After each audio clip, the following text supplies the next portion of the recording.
What is up, everyone? Welcome to Strange New Pod. I'm your host this week, Eric Canaria, alongside the Canadian Upper Decks. That's right. Not only was that a Star Trek joke, but it was also a hockey joke, because joining me are the Canadian contingent. With me is Captain Hawk, who's wondering who would win in a fight, a Bagoon or a tardigrade.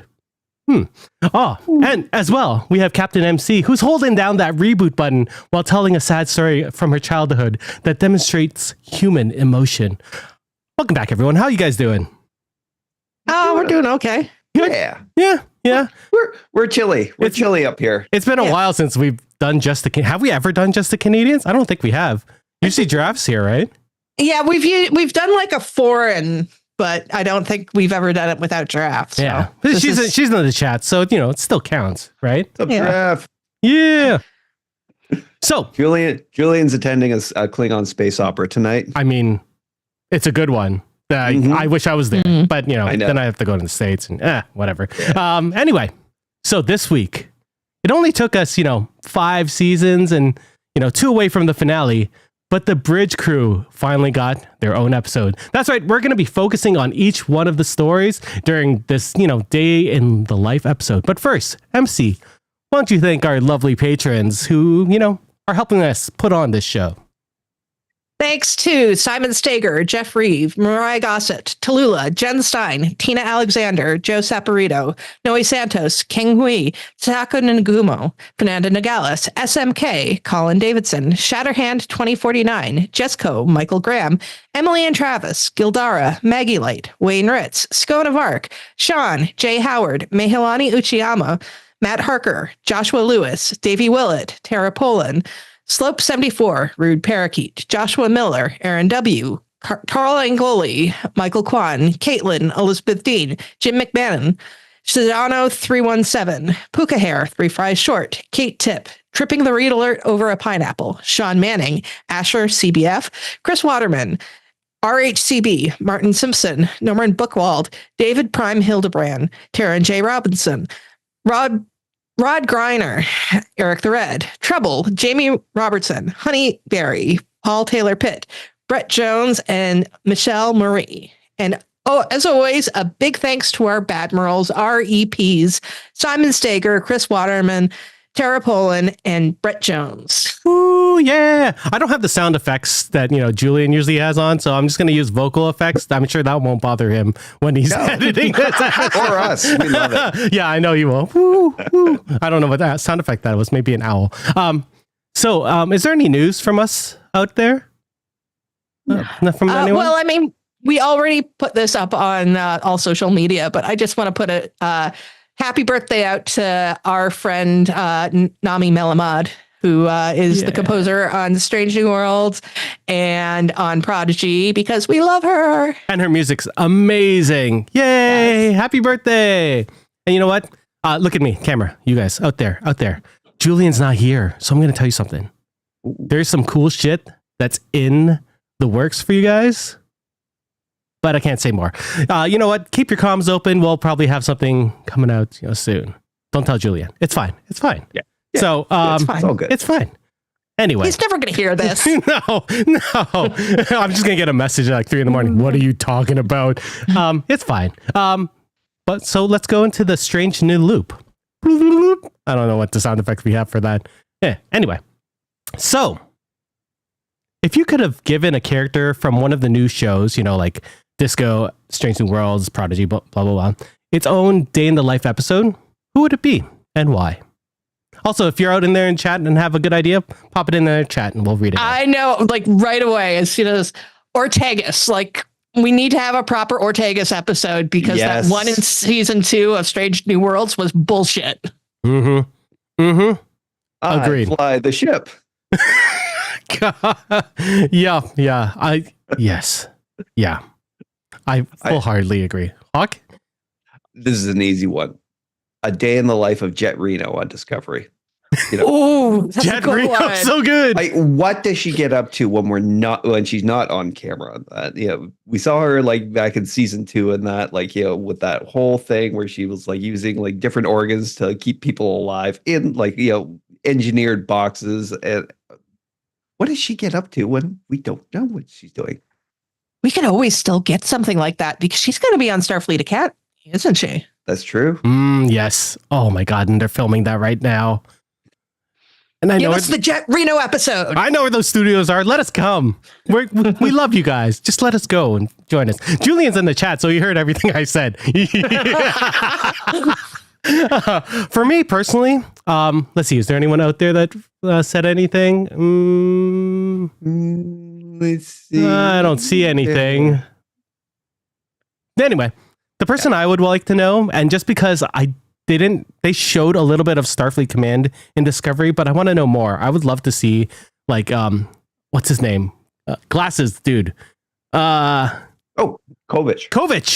A day in the life of Kovich. Could you imagine? Oh my God. Or Daniels. Yeah, I was going to say also these Daniels. My brain. Yeah, that would be amazing. Wouldn't that be amazing? Oh, that would be absolutely amazing. What's the day in the life of a time agent like? I just want. This is me every day asking for a time series from Star Trek. It's never a day in the life would be like that. How they call it, Coulson's Big Week, when like half of the Avengers movies and shorts all take place like in the same time period. Yeah, like that's exactly what Kovich/Daniels like goes through as a time agent. That'd be amazing. I just want like a Quantum Leap type show for Star Trek. Oh, right. And would we get Bakula in it? Yes, he should. Anyway, I can't. I'm gonna get too excited if I talk about that. But we need to get more excited because I don't see anything in the chat, by the way. Giraffe wrote in that she'd love to see a day in the life of Linus. Oh, I like that. Giraffe with the good takes, always. Yeah. I mean, it's not new Trek, but I mean, this is almost in the same lines as Linus. I would love a day in the life of Morn. Oh. Well, that would just be adorable. Isn't his day pretty much sitting on the bar stool at Quark's? He's got to go home sometime. He does get up to some stuff. Like, I mean, they did have that episode Who Mourns for Morn, and you find out that, he's like a bank robber and shit like that. So True. And plus, could you imagine just having him be at the bar the whole time and just seeing all this random stuff happening behind him as he's just sitting there drinking? That'd be hilarious. That actually reminds me, there's a Supernatural episode like that takes place from the perspective of the car. I don't remember that episode. It's called Baby. I think it's in season 10 or it's one of the later ones. Yeah, that's what I assume. Yeah, but I know definitely it's called Baby. Oh man, I'm gonna have to rewatch that. It's on Prime for us, so it's easy to check out. So we're gonna talk about Upper Decks, and the order's gonna be Hawk, MC, and then myself. So let's start at the beginning. We're the stars of the show. What do you think about the cold open with our lower deckers carving pumpkins for Halloween, saying that they're the stars of the show, leading to Carol's bridge crew meeting, and nothing would have happened here without the bridge crew sequence? What'd you guys think? It was adorable. I mean, every time there's like some kind of little side activity that involves our lower decks cast, and that it's usually like, it seems a little childish, but at the same time, it looks like so much fun. Them sitting around carving up pumpkins for Halloween, which is weird considering it's almost like a little bit like a Halloween episode in that, but it's completely in the wrong date, right? Mm-hmm. For December. What are we at? The 5th today? 5th. Yeah. 5th. Yeah. Also, it sparked a little bit of a debate in our chat this morning on that, because I couldn't remember, like when Mariner comes in covered in paint saying she got stuck in a painting. I was raking my brain trying to think that must have happened in a Star Trek episode, but I can't imagine which one. It feels like it should be in a Star Trek Yeah. episode, but I'm almost certain it wasn't. Like, Yeah. I was, for a second, I was like, did that happen to the Squire of Gothos? No, it didn't, but it feels like it did. Mhm. I feel like out of everyone that's part of this, you would know this, Hawk. Like you're sort of that cyclopedia of episodes. Like Even if it's even something I'm not that familiar with, and that I can generally kind of pinpoint. Oh yeah, it happened like here in this series, but this one, no. and Draft said it was like it's like Mary Poppins, and I was like, it's like the witches, or there was a Doctor Who, The Doctor Who. the 40th anniversary, the 50th or 60th, The 50th anniversary. Yeah, It was the 50th 50. anniversary. It was the one where they had the War Doctor and David Tennant like came back. It was back when 11. the 30 one the that I saw in compassing. theaters. Oh, that was such a good episode. Ooh. Yeah, My mind went dark because like I immediately thought of. Did you guys ever see the Night Gallery? It was this show by Rod Serling. Yeah. The pilot episode is like the third story in it about this Nazi who's on the run, and he takes comfort in this painting in this gallery, and that so much that he pictures himself inside it, and that it's like on a little boat on a lake, just far away from everything. But of course, it being a Rod Serling story, and that it ends horribly for him. for sure. Really? Something bad happens to a Nazi? Let me get the world's smallest violin. Oh no. Any other thoughts on this cold open, Hawk? It was really funny and clever in the way it's like they don't think anything happens in the life of the bridge crew, and that the fact that they think that nothing happens unless they're the ones like it's happening to. It was pretty funny. For sure. MC. Well, first of all, I do love that we finally have another Halloween episode of Lower Decks. And I actually think that if Lower Decks had aired when it used, like they were probably thinking that like Lower Decks was going to be airing where it usually does, where in October. So it might have actually been like the Halloween episode. Yeah. But like before this, like the only Halloween episode we had like legit was Catspaw, because like that aired, I think, on October 30th or something like that. Like it was like within Halloween week. And it's also just nice that they acknowledge the holiday. I am really big on acknowledging holidays in Star Trek because they like never do it. Yeah. I actually have an entire video on my YouTube as to whether or not Christmas is celebrated officially within the Federation. Because I'm obsessed with it. But I mean, we already had like a mention of like Mariner dressing up as Toby the Targ for Halloween. So we knew like Halloween was the thing, but I really like that we got to see this. Mad props to Rutherford for his excellent carving skills. Yeah. If anybody has seen like the pumpkins that I've posted on Instagram and other places, like I am known for doing very elaborate pumpkins, but all of those involve stencils. So he's freehanding it. So that just shows like he's amazing. And like, I mean, I know like you might think like, oh, he's an engineer.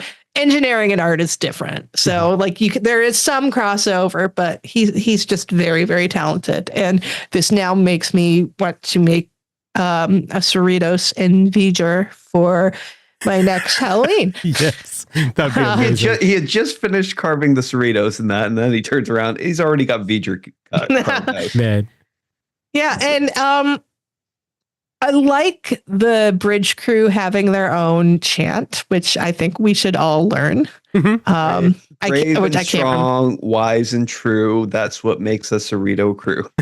Yeah, no, I really like that because I mean, like Lower Decks is a really great chant too, but that one is also really good.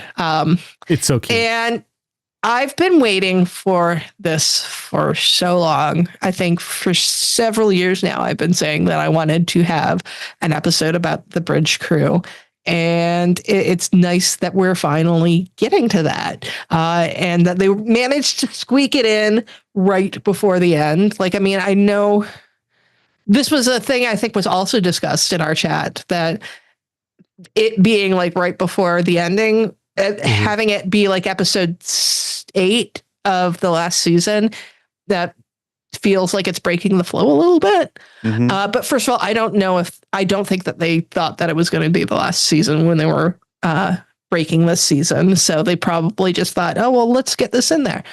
And even if they did know, I think it was important that they do this because this whole show came from a later season episode of Next Generation that focused on ensigns on the Enterprise. So that they kind of call back to that and go full circle by having a standalone episode involving the bridge crew. It feels really nice. Yeah, I was just going to say that because the Lower Decks episode from TNG was in season 7. So it was in the last season too. And pretty close to the end, it was 15. So, if this had a double the length of episodes, it'd sort of be around that, I guess. Yeah. It's so weird because like this whole show is focused on the Lower Decks crew and that, and it flips the table by focusing on the bridge crew, which makes it, just a regular Star Trek series. Yeah. Yeah. And they sort of did that in TNG. Like they showed a bit of the bridge crew at the beginning, and then they totally flipped over to the Lower Decks, which was really cool because they sort of mimicked that in this opening sequence. And I can't fault them for that amazing hero shot of the bridge crew just sitting on the table at the end. That was amazing. Like, yeah, amazing. Also, MC, you're not giving yourself enough credit about your pumpkins. Like, they're very good. And thank you. And Rutherford has an augment, so that's helping him too. Oh, that's right. True. That is true. I didn't think of that. So he's probably got like a stencil that like the augment like projects onto it. Yeah. Yeah, that makes sense to me. And now I don't feel so bad. Damn straight. Let's move on over to Lieutenant Shax. We'll go a little bit out of order here. Since Shax has his episode during the briefing and, requests a day off, it turns out Shax is filled with remorse about all the lives he took during the occupation fighting fascism and struggles with his younger self. What do we think about Shax diving deep into Bajoran lore? And can Bajorans actually astral project? And he was fighting with his inner paw. What'd you guys think of that, Hawk? Well, first off, I want to say PTSD is no laughing matter. It's a very serious disorder in that people suffer from it and that you go through enormous pain and stress. But Shax's PTSD is awesome. It is like him seeing in the corner, like the vision of himself and that it outlined in red and that with the snake coming out of his mouth and that. I was like, this is going to be awesome. Whatever they're doing, I don't know what. I want to see more. Him running back and this basically like you delving into meditation exercises and that to try and wrestle these demons, bring him back literally to Cardassia. Yeah. It was great. It's that inner story of Shax that like we've all been dying to see. We've always skirted around the edges as far as Shax's history and that. We know he was like a badass resistance fighter during the Cardassian occupation. He is a man of action constantly. The fact that he still wrestles with the ghosts of his past, like quite literally in this episode, wrestling with the ghosts of his past and breaking a lot of necks in the process. I wish they'd done this exploration of him sooner. As far as Bajorans astral projecting, I kind of think they do. I kind of think that's it in the realm of possibility, considering for the most part, as their religion, their gods are real, So I think, yeah, I'm going to say yes, they can astral project. MC. I adore Shax, so I really like this part of him. We don't really get to see his spiritual side, which is so important for Bajorans. So it's kind of nice to see his version of it. And yeah, I mean, PTSD is no joke. And, also religious exploration is no joke, but still Lower Decks found a way to make it funny. I really enjoyed that. And I really, I mean, I know we've seen it before, but I really like the way Lower Decks designs the Cardassians. The Cardassians look really, really good. And as I hate the Cardassians because, space fascists are terrible. But it makes me sorry that we didn't see them more. Like, I would love to see Garrick in Lower Decks form. Yes. It looks so good. God, that'd be amazing. They were occupiers.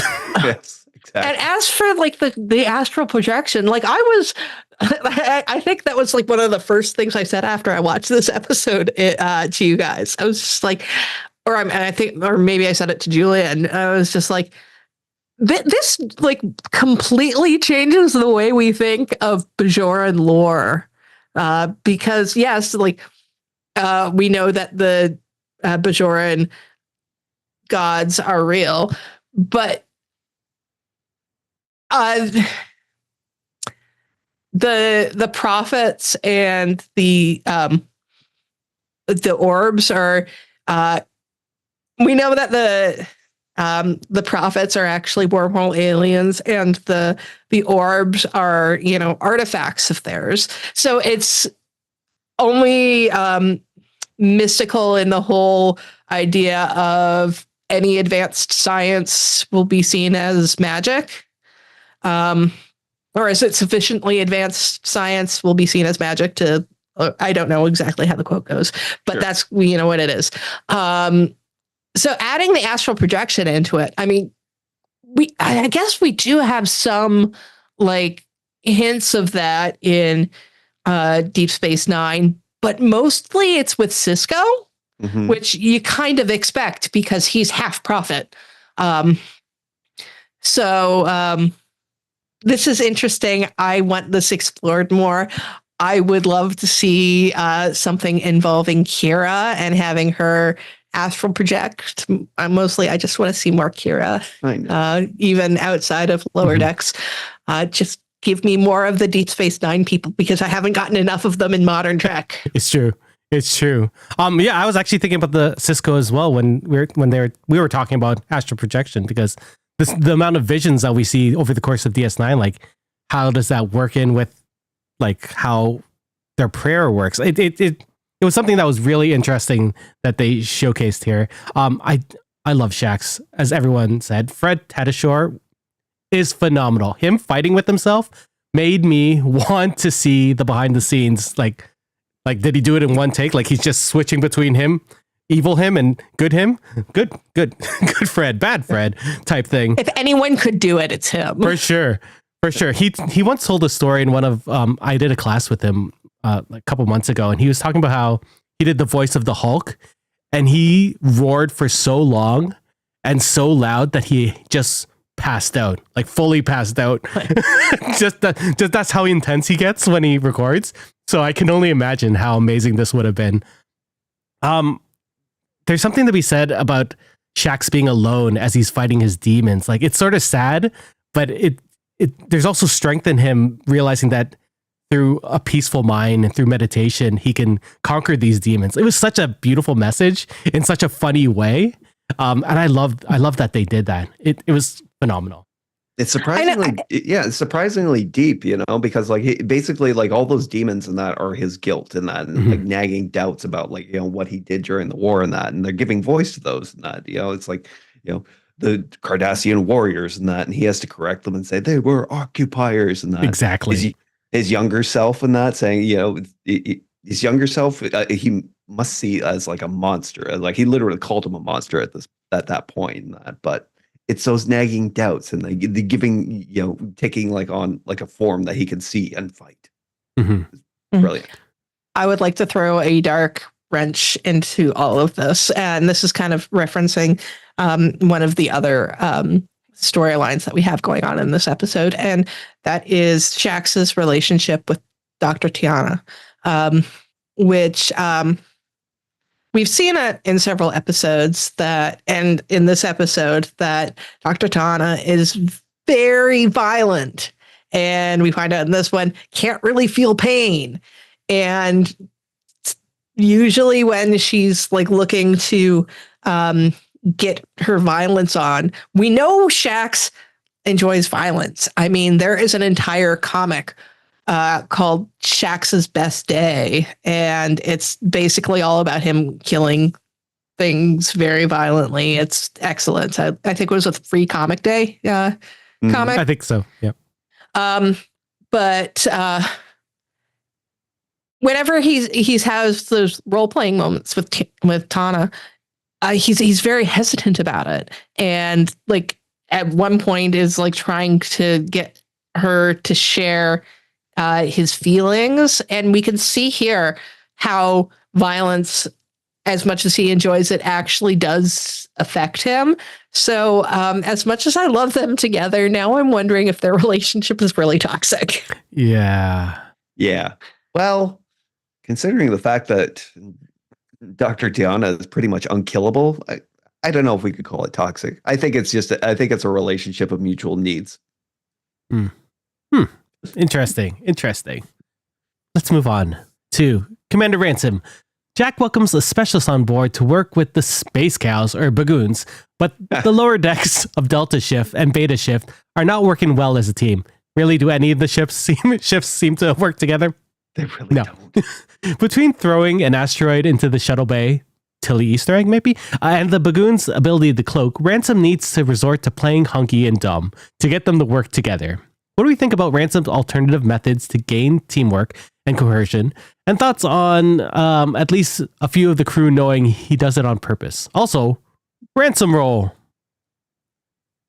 Ransom roll.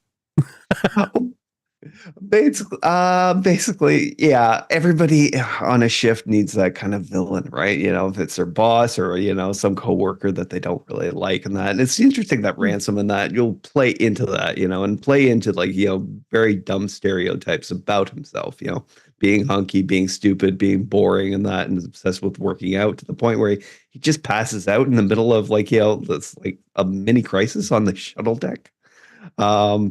Also, it kind of illustrates how seriously dysfunctional the Cerritos and the Cerritos crew is, and that like their ships have like basic fights with each other. They have beefs with each other to the point where they're not even doing their work together, and that so their leadership has to get creative and sometimes, you know, be the bad guy. That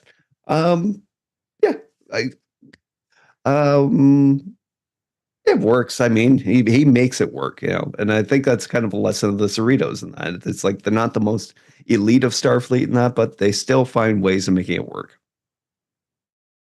MC.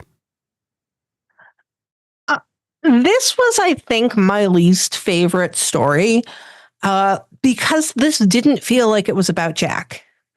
So I thought it kind of defeated the Upper Decks storyline because it did focus more on the lower decks, just not the lower deckers that we're used to. And yeah, I can see Ransom doing this, but at the same time, I can't, because in all of the other episodes we've seen him in, he might be hunky and kind of a himbo, but he's competent. He's very competent at what he does.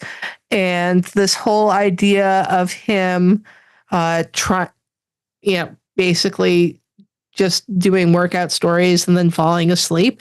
We never saw him doing anything like this with our lower deckers. If anything, we saw him do the complete opposite because he would do too much, and that would be what pissed Mariner off. So I don't know how much I liked the Ransom part of the story. I do like that they call these like little bug things space cows. Constantly. It's like tardigrades are space bears, so. Yeah, I mean, these look like little like pill bugs, but just giant. So I know, I guess cows. We have space cows and space whales, and that's all that exists in for sure. All that we know exists, right? And space bears. Can't forget the tardigrades. And space bears. Yeah. Gene said in the chat that Ransom is a himbo. So, you know. Well, yes. I wonder, like, with Ransom working with Mariner so much this year, he's found a way to break through to her, right? He realizes that maybe pushing her too hard is not the right way and that supporting her was the way to go. So I wonder if he's changed his way of looking at things. And this is him being like, the way to motivate these people is to seem like a dumbass, or maybe he's trying new things now. I don't know. This was different. Yeah, it's different, right? Because they're divided, right? And as a commander, you're not allowed to take sides in that. You have to find a way of coordinating in that. And that neither involves one of two things. In that you could be a tyrant in that and just start barking orders at everybody, which is also a way of uniting them against it's like making himself the villain in that. But also, I guess he doesn't really want to go down that road, this time.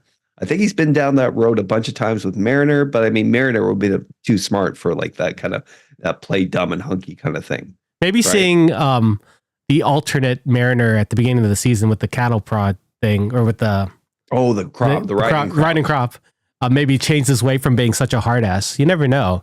Like we don't know how much that has affected everyone except for Boimler. But yeah, I agree with MC. This wasn't my favorite of the bunch. I do like that there were some lower deckers who's like, we know you're just playing us. He's like, don't tell them. I thought that was really funny. All right. Commander Billups, which, I really enjoyed this one. In no uncertain terms, engineering is fucked. Billups works with an upstart ensign to stop retrofitting plasma canisters that could start a warp core breach. An AI defense golem installed by Binars, and then almost dies in a coolant-filled tube. Then that cadet who asks Boims for help shows up, and I assume shit goes down again. Thoughts on engineering being a goddamn death trap? Every engineering is a goddamn death trap, but like we start to really figure out how kind of patched together like the Cerritos is, and that as like a C-class starship, you're finding out that Billups is kind of boring technology here and there, Binar technology, and that installed there, probably because he's making do with what he has, right? I disagree, because that engineering on the original Enterprise 1701 was exactly this patchwork together, because Scotty would not have it any other fucking way. And that was the flagship. So I think it's just what engineering is like. Like such a death trap in that. As soon as opening a panel on that and seeing that plasma flow that was going through, and Billups, oops, we got to fix that. Pulling off all those panels because they're super hot. But at the same time, he's loving this, and he's trying to teach a young ensign the same kind of love of engineering, and that if you're in it, you're in it. It's like, this is your life, and that. And as he says, it's like, hey, it's every engineer's dream to die in engineering. And he almost gets a little Wrath of Khan moment at the end there. Yep. And the tube and the coolant.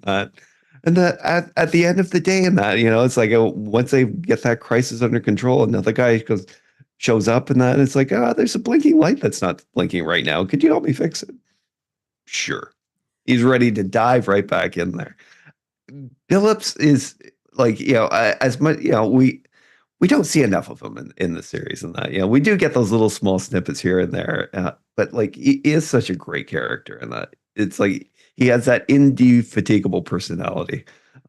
Also, his log entry was super funny, compared to Ransom, and that does the full thing. It's like he's like, nothing much happened today, and that it's like, okay, that's enough for now. Bye.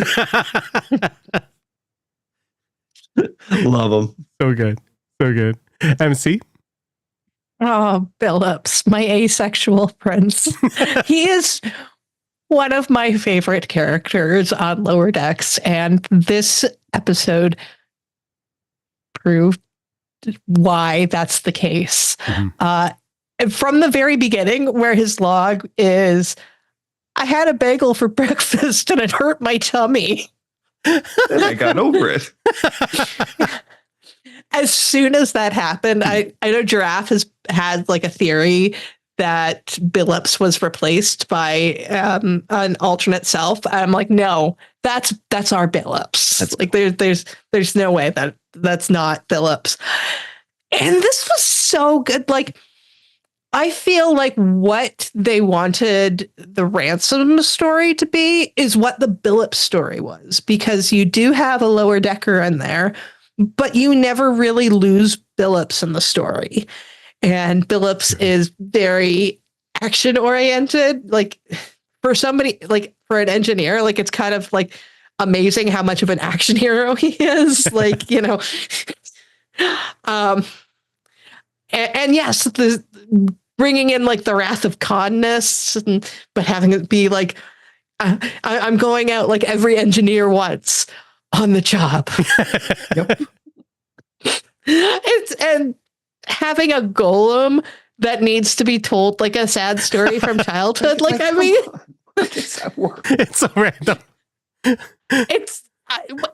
this is from the Binars. It's like, why would this work this way? This is ridiculous. But yet somehow makes sense, because there was that whole thing with when the Binars were first introduced in that episode that's just a string of numbers that I can't remember. It was the whole episode spent trying to like get information out of Riker through like this babe on the holodeck. So they are kind of interested in human emotions. True. But yeah, no, I absolutely loved this. If there were more seasons of Lower Decks, I would want an episode that's entirely Billups. Hard agree. This was my favorite of the stories. It was just so joyous and so much fun. And Phillips is so endearing, and his love for engineering and was just so infectious. And you can see why Rutherford loves doing what he does, because he has a boss that does the exact same thing, right? Like, it's so cute, and I can't add anything more than what you guys said. I want to see more of him, and it's sad that this is so late in the season that we're not going to get much more. I hope they don't relegate the upper decks to like less characters in the last 2 episodes, because like this is not enough. I love it. I know they kind of need some rounding out on their storylines too. Mm-hmm. I mean, this is all kind of presaged on the idea that maybe they knew that, like, maybe at least for the last 2 episodes, they knew like this could be the end. So hopefully, I don't know. Yeah, we'll see. Yeah. Anyway, let's move on to the other half of Shax, Dr. Ta'ana. The crew are unhappy with the anesthetics. Oh, anesthetic? Yeah, that's right. Anesthetic and pain management that Dr. T is providing. And Lieutenant Westlake brings it up to her. Yeah. Instead of being sympathetic, she says that she needs to update the pain chart, and throughout the episode has him do unthinkable things to her body to test the pain threshold. It takes Dr. T burning herself with her soup to realize that they do need to stock up on pain meds. Thoughts on Dr. T being... I don't think she's a psycho. Julian, I don't think she's a psycho. I'm not going to read that on the thing. No, not psycho, but definitely a masochist. Like in its most. But is it part of her like species, right? I was just gonna say, it kind of reminds me of what's his name from Futurama, Dr. Zoidberg. Okay. Not quite understanding how humans work. Sure, no, you have a lot of fleshy parts.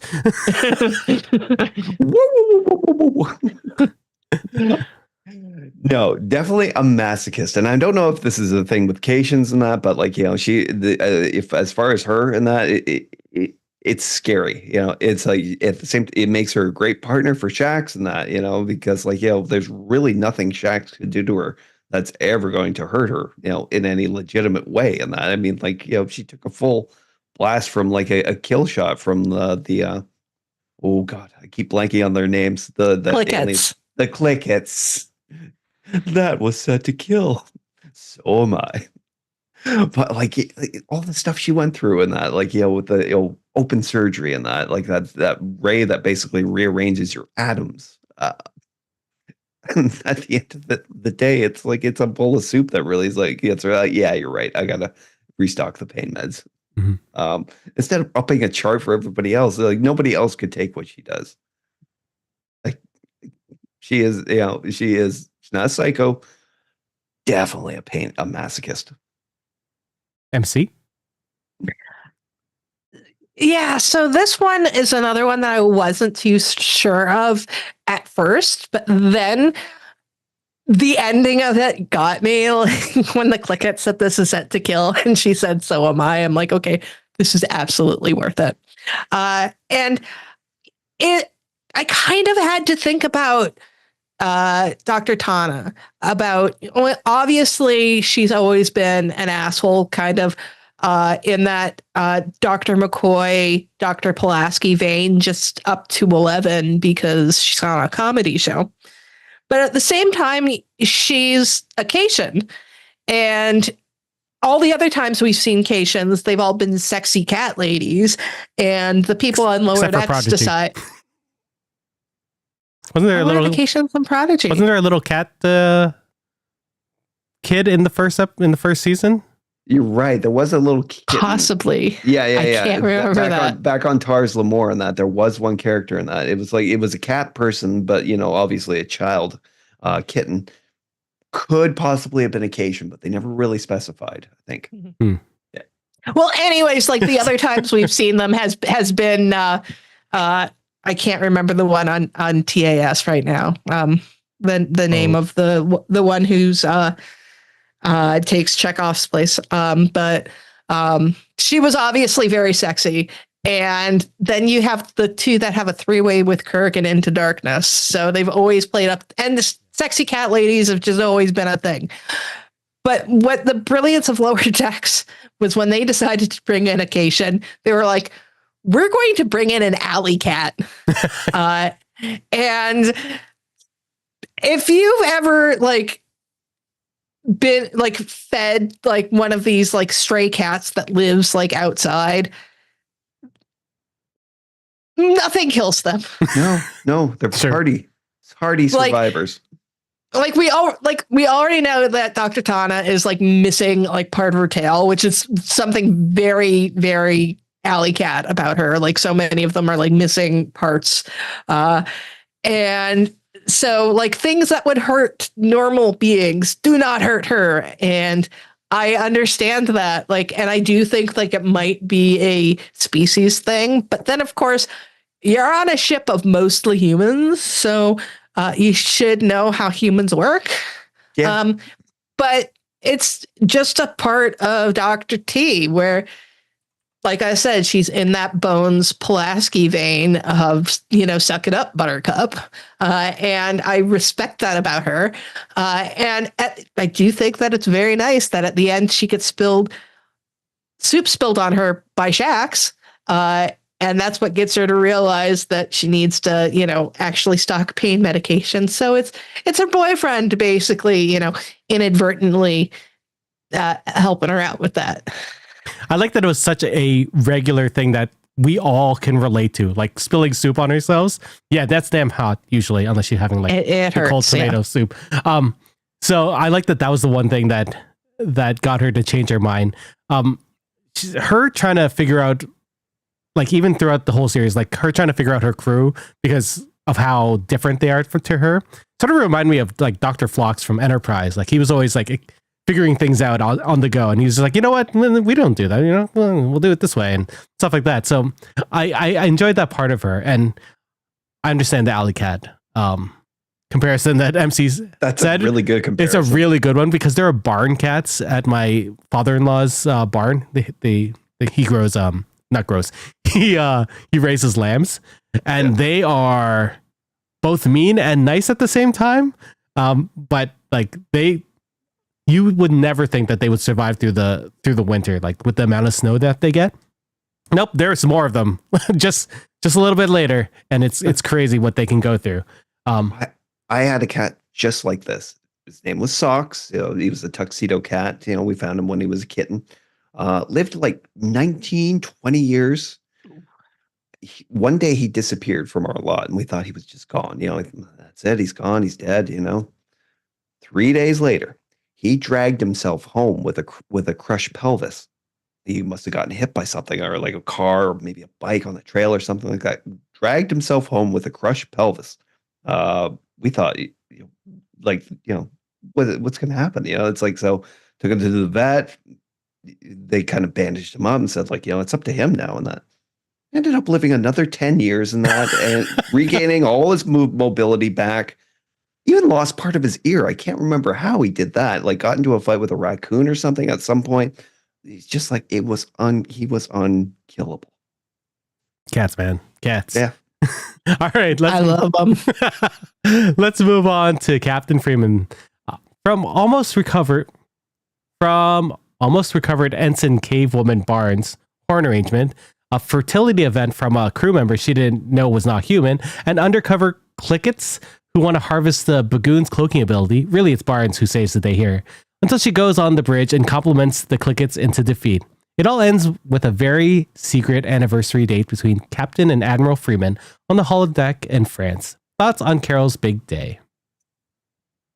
Look, this one was a little confusing because it's like she was going through the these it's what Carol does every episode, and that it's like basically meeting with people, and that she it's hard to describe, but I don't want to call them mundane routines, but she sees them as very important, and that, and putting in these appearances, and that helping however she can.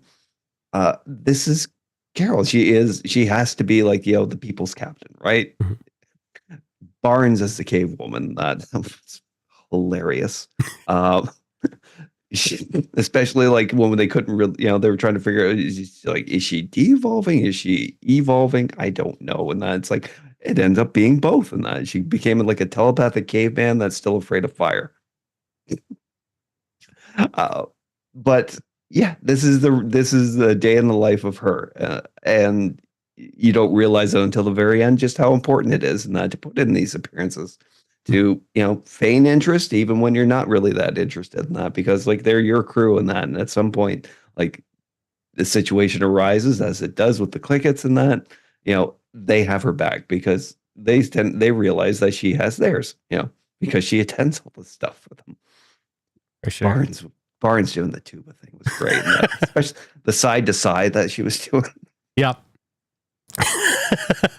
MC. This was great. I love how this tied everything together.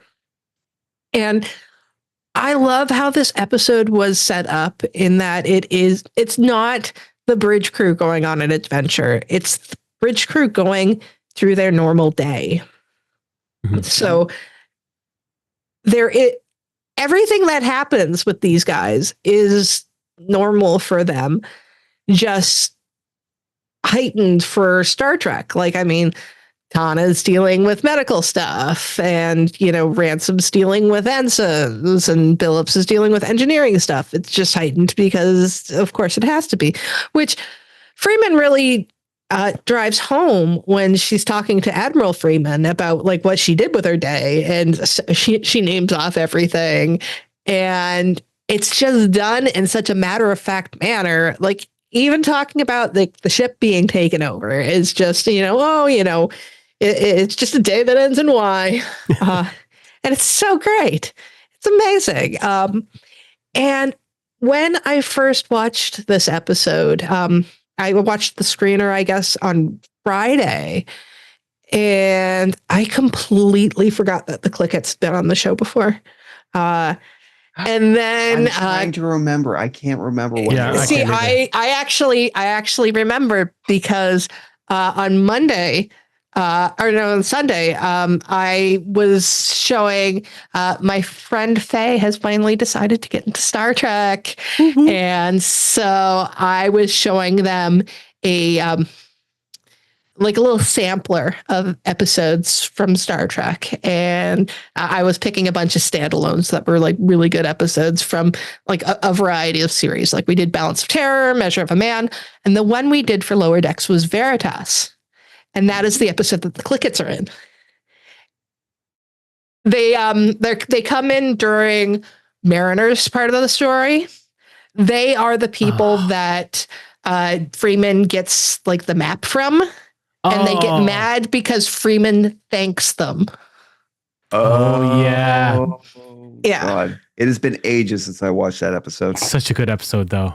It's a great episode. And by the way, Faye now really wants to watch the rest of Lower Decks. So yes. Yay. I actually will probably keep you guys apprised of everything that's going on with introducing Faye to Star Trek, because let's face it, Trekkie are kind of like a cult. Mhm. So I'm sure everybody is like very excited to hear about somebody else joining the fold. It's so true. You should record her reactions to episodes, put it on TikTok, right? I mean, like, that's not like a terrible idea. Content. Yeah. But yeah, I really, the crew member that she didn't know wasn't human is such a Star Trek thing, because so many like Star Trek characters are just like, yeah, I'm an alien, but I have like this small little prosthetic on my nose, and that's what makes me not human. Or I have dots down my face or the side of my body. So there's a lot of in Star Wars. They're called near humans. That might be a Legends term, but like there's a lot of species that aren't quite humans, so they just call them like near humans. And that's something that happens in Star Trek a lot, where it's like, yeah, the makeup budget just cheaped out. And yeah, I like Freeman being smart and using her knowledge. Well, I mean, she forgot her earlier encounter with the Clickets, but then she remembered the morning meeting. The morning meeting. That's why you have them. And that's why you attend the morning meeting. Damn straight. And the whole thing with Admiral Freeman was wonderful, because this came up in the episode with Jennifer, where they were talking about her parent, Mariner's parents, making their relationship work despite him being on Earth and Carol being on the Cerritos. And this is a wonderful example of it, where he's going to go out of his way to spend their anniversary together. Very nice. And is this the first time that we heard his first name? I can't recall if they've ever heard it before. I think it might be, because we actually see Captain and Admiral Freeman together very, very little. Like, I think like a couple of times during the first season, where all they're doing is talking about Mariner. And this is nice, because it's like, it takes them out of that parent, because all of the other times we saw them, they're talking about Mariner. So, they're Captain and Admiral Freeman, their mom and dad. And this, finding out his first name in something that's just about them, and them being in love with each other and going to the holodeck in France. Like, it's very nice. Very cute. Jean said in the chat that we have heard his name before, of Alonso, and that she calls him Zoe in season 3 in the first episode. Okay. Thank you, Jean. Hey. Also, thanks to Dave Prime and that for the super chat. Yeah. Yeah. That's what they call them, super chats, right? I think so. Yes. Freeman thumbs up was a classic Lower Decks. Yeah. That was great. She's just, it's her like fighting style against them, and that it's like, I like your vibe. That's sticking with them. For sure. Gives us a very nice still for memeage. True. Ooh. I like this storyline as well. It really reminded me of Captain Picard, like doing all those mundane things, like going to the concerts and going to the play readings that he always had to go through. And like, it was Worf that would fall asleep in those things, right? I feel like. I think so, yeah. Yeah, so seeing her assistant, who I don't recall his name. Have we seen him before? Stevens? That's Stevens? Yeah, oh, yeah. Stevens. He's that background character. You see him occasionally pop up. I didn't know what he did, like whenever he showed up earlier, but he seemed just like her personal assistant, which I thought was... He's like, we don't have any yeomans anymore, so he's basically a yeoman. Yeah, fair. I liked him. I like that he made time to make sure that she spent that time with Admiral Freeman. I thought that was really sweet. Contacted Alonso a month earlier, and that just so that he'd be there on time. Because he knows how much she works and how much her crew means to her, and that she needs to spend some time too. That was so adorable. I love that so much. Yeah, this is the only time Stevens is at all cool, because usually he's just like Ransom's lapdog, and Yeah. he's in that one episode with like the fantasy stones. Oh, yeah. And he's like an asshole in that one. Mhm. So this is like the one redeeming time for him. So let's end the day with a pint. Really, we just wanted to touch on the fact that Beckett had no idea that her dad was on the ship, and T'Lyn decided to roast her about it. What did you think about the end with them gathering and chatting and being like, "Oh, I heard something might have happened today. Oh yeah, nothing happened without us knowing." Huck. Beckett, Boing's a little bit, but Beckett definitely in that would seem so arrogant in that. She's like, hey, we're the stars of the show in that. I know it's like a meta kind of play in that, but she just like rolls in. It's like, yeah, nothing happens like when we're not here and that. Of course not. And it's like to the point where she didn't even believe that, it's like, hey, your dad's on the ship. No, he isn't. How could that possibly be? And me not know about it. I love that they're like, yeah, nothing happens. And then in the background, they're just dragging, the click it with the bugle stuck over his head and that, and a couple of those boogons and that along with it and that. So funny. It's just like it's a great little way for them to roll in and that, and like with the final word that super funny, hilarious. MC. I feel like since T'Lyn came on this show, Lower Decks has really made an effort to do those TOS style end on a Vulcan doing a joke. Yes. Because, they always used to do that on TOS where they'd have like Kirk, McCoy, and Spock like all sassing with each other. And it was wonderful. And since T'Lyn has come on, they keep on doing that where it ends on a joke. And this one was the best because she just like blam. And it's like, oh my God, T'Lyn. I adore her so much. I'm shocked at how bad Mariner's main character syndrome is. Like, I know she actually is the main character. Yeah. But like within the universe, she's not the main character. It's true. So it's very funny. And I like her friends poking her about it. We wish we could have seen more of their pumpkins because Rutherford's really good at it. I loved how chummy this group has gotten, and the fact that T'Lyn is just so good at her jokes now.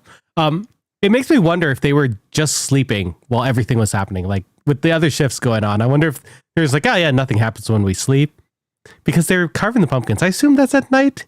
And then they just sort of were telling scary stories to each other. Yeah. At the very least, they were playing hooky. Yeah. Like I'm absolutely certain that they were probably telling each other like scary stories, like of all of the episodes that like I showed or I did watch-alongs for. Can't remember if it was last year or not. Where it's like the haunting at Deck 12 and the one where like the people on the Enterprise are like getting abducted by like aliens in like an alternate reality or whatever. I think that's Schisms. Something like that. Yeah. Oh no! I think Schisms was that one with Riker. When he thought his mind was deteriorating. Okay, I can't remember. But there's so many TNG episodes like it's interchangeable titles, or even telling the story of Sub Rosa, because ghosts. There's wouldn't you, if you were the Lower Deckers carving pumpkins? That's so on brand for them. Yep. To like tell scary stories that were episodes of Star Trek. Mm-hmm. Mm-hmm. I kind of wish we had gotten. Yeah, I was going to say that. That would have been cute. It would have been like the Caves episode, but with Halloween. Oh, nope. You're right, MC. It was Schisms. Oh, yeah? Oh, yeah. Yep. Julian said it in the chat. This ending was adorable. It was cute. It makes me wish that I got more. Any final thoughts on this episode? We'll go backwards, I guess. MC. Oh, this was a great episode. Like I said, I've been waiting to get a bridge officer episode since the beginning of the show. And I think that this was a very smart way to do it, with the just going through their everyday mundane stuff and having just it be a little bit heightened. So I love this. And I wish that let's do a Billups spinoff. Oh my God. Yes. Yes. Or even like a mini movie ever so often. Like just take some of them. I would love that. They could do like a fantasy based movie where it's, almost like Dungeons and Dragons, and they do it on its own planet. So there's a Dungeons and Dragons Rick and Morty comic that is so good. If they did that with Lower Decks, I would die. I would die. Gene, do you hear me? I would die. Give Mike my number. Hawk. This was a great episode in the way they flipped the script. Yes, Lower Decks, the series, was based on a Lower Decks episode from TNG. This flips it back over, so that's basically like following the bridge crew around, which we do in every other Star Trek series, and yet this was awesome. I love these separate stories. I loved like it mixed in the mundane tasks and that with the extraordinary. I loved all the character development that we did get to see, particularly Shax's like journey throughout this entire episode was fantastic. Oh, and we never even talked about the fact that he can fight while in a trance state and that actual real people.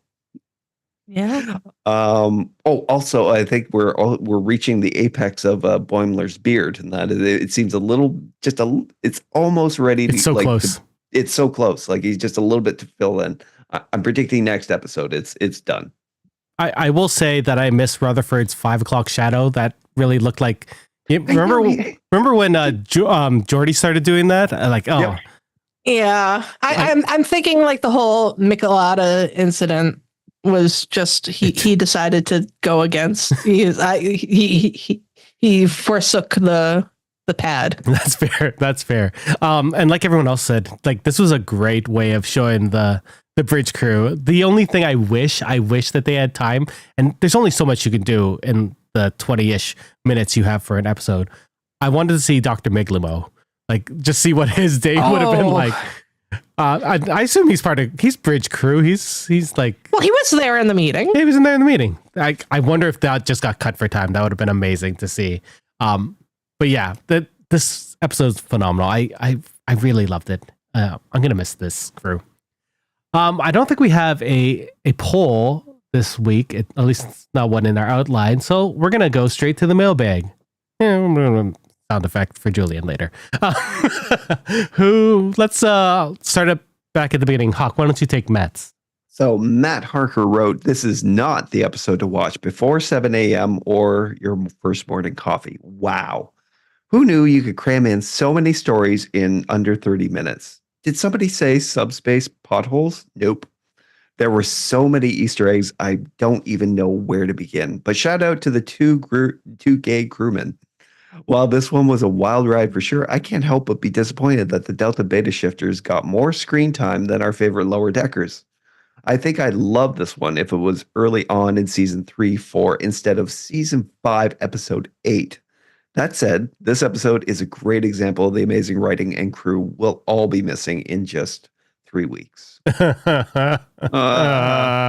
3 weeks. God. No. MC, why don't you take NY Rawlight? NY Rawlight wrote, "I definitely enjoy seeing the command crew in action, but it felt misplaced coming with only 2 episodes left in the series. Aside from that, it's fun to see that Freeman is as good a captain as she seems. I'm glad it was revealed that Ransom was faking it because I kept thinking he's not that much of an idiot." So true. So true. Trouble wrote, "I love this episode so much. I want to put it in a little containment microwave and keep it safe forever. A little late on the spooky season activities, but Tendi sticking out her little green tongue when she's focusing on carving the pumpkin was adorable. Boimler should stop trying to copy Red Pad Boimler and start copying Mariner. She seems to be doing everything he wants to do with a lot less weird facial hair. Thank the prophets, Rutherford came to his senses and shaved." Oh, the Upper Deckers chant after the morning briefing was the cutest thing since the Enterprise D welcome spot aboard. Watching Shax kick some metaphysical, but was awesome. The honest storyline was pure comedic gold, like always. a romantic moment for Carol was definitely well-deserved. The final scene with the little space cow alien roly-poly rolling in space was the perfect way to finish off one of the best episodes in this season. Agreed. Hawk, why don't you take Mars?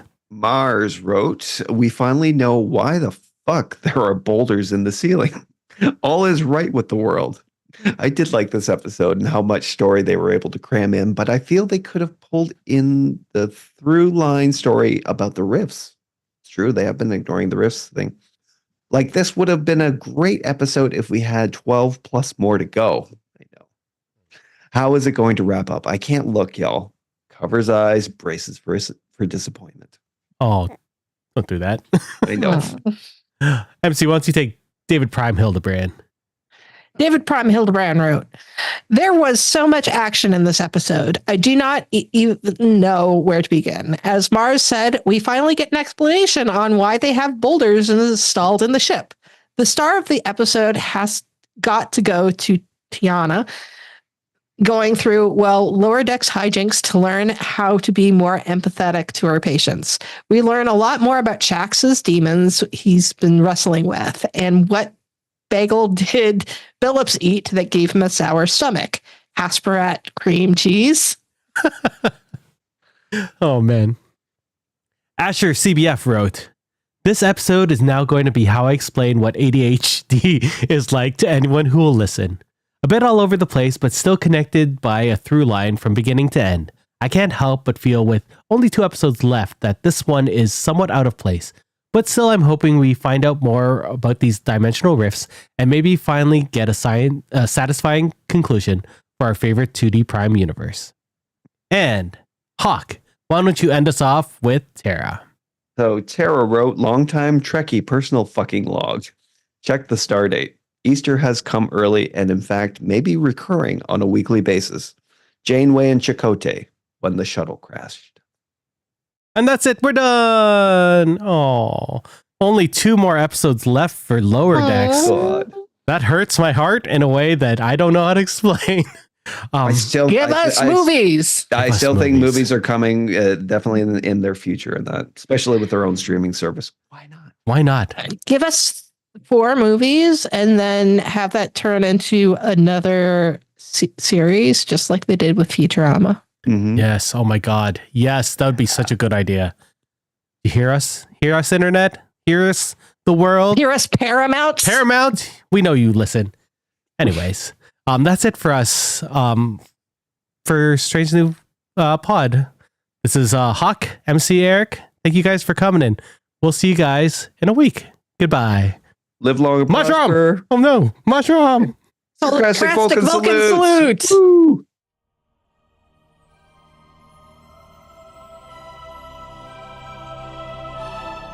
Thanks for beaming into our podcast today. If you want to keep the hailing frequencies open, you can subscribe on Apple and Google Podcasts, YouTube, and Spotify. Like what you hear? Put in a good word with Starfleet and leave us a 5-star review.